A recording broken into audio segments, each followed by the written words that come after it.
In the last video, I shared some ideas about how you can build up your own visual vocabulary. In this video, we're going to focus on two particular categories of visuals, people and faces. I will share with you why those in particular are such powerful visual elements and show you how to draw each of them. Let's get to it. As human beings, we are hardwired to recognize people and faces and connect with those things on an emotional level.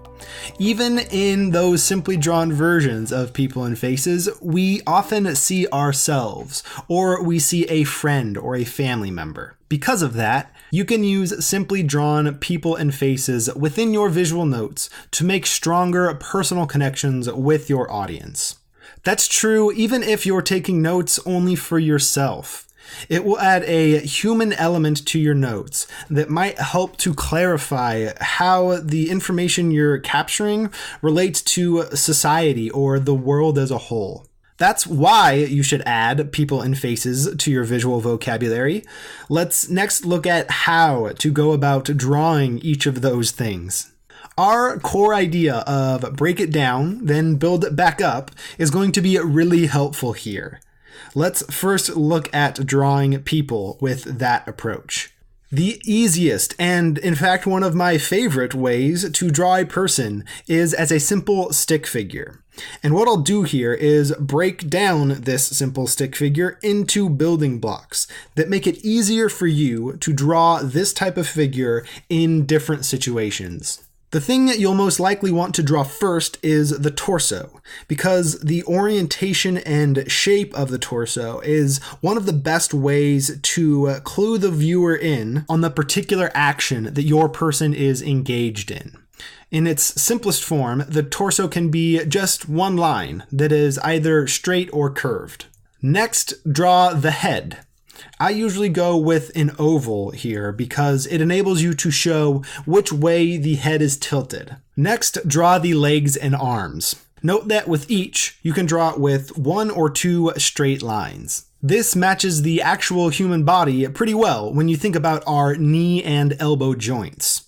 And it will take some practice to get the right length and the right type of bend to represent the action you're shooting for, but in a sec I'll show you a number of examples to get you started. Some additional and optional elements to add to your person: feet and hands, drawn as circles or ovals. Those elements don't really add any new information to the drawing, but they do make your stick figure look a lot more human, which can be a nice touch. What we have now is a pretty good looking stick figure out on a power walk. Let's now look at some different ways to combine those same elements to get across different types of actions. When developing your ability to draw people, it helps to make a list of verbs and then practice combining those elements we just talked about until you come up with a good representation of that verb. That's the exact process that I went through to develop these stick figures, showing a person standing, walking, running, jumping, talking, thinking, and stretching. I want to point out some subtle but important differences between some of these figures. Note the difference between a power walk and simple walking. For the power walker, the torso is at a slightly sharper angle, and the arms are bent, similar to the runner. And note that the only differences between the power walker and the runner is the bent back leg and the motion marks to show movement. Note also that the only differences between the runner and the jumper are the back leg and the location and angle of those motion marks. So you can see how subtle differences in those elements carry a decent amount of weight when it comes to drawing people. The same is true for drawing faces. Let's turn now to that. Just as we did with our first stick figure over there, we will draw our first face by breaking it down into components. Start with the head.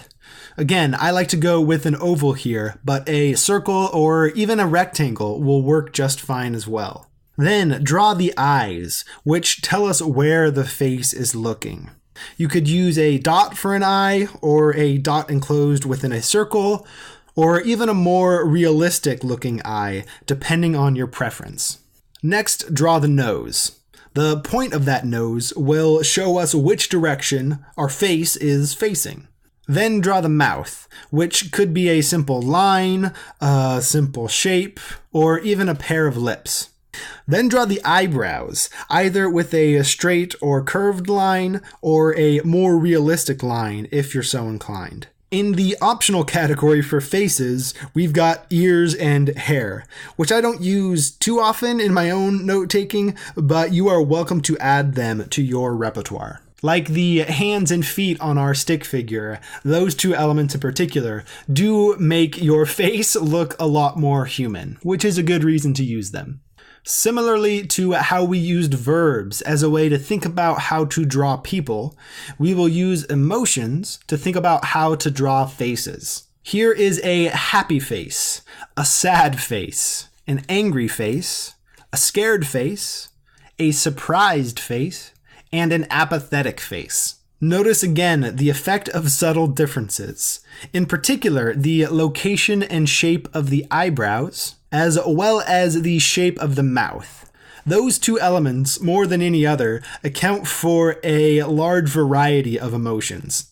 So I encourage you to start with these basic approaches to drawing people and faces, and understand that you can build up from here, adding some flesh to your stick figures or maybe some more details to your faces to make them more realistic, if that will better suit your needs. Now that you've seen how to break down the human body and the human face into its most basic components, check out the activities below that will give you practice combining those elements and adding more verbs and emotions to your visual vocabulary. So give those activities a try, and then I will see you in the next video.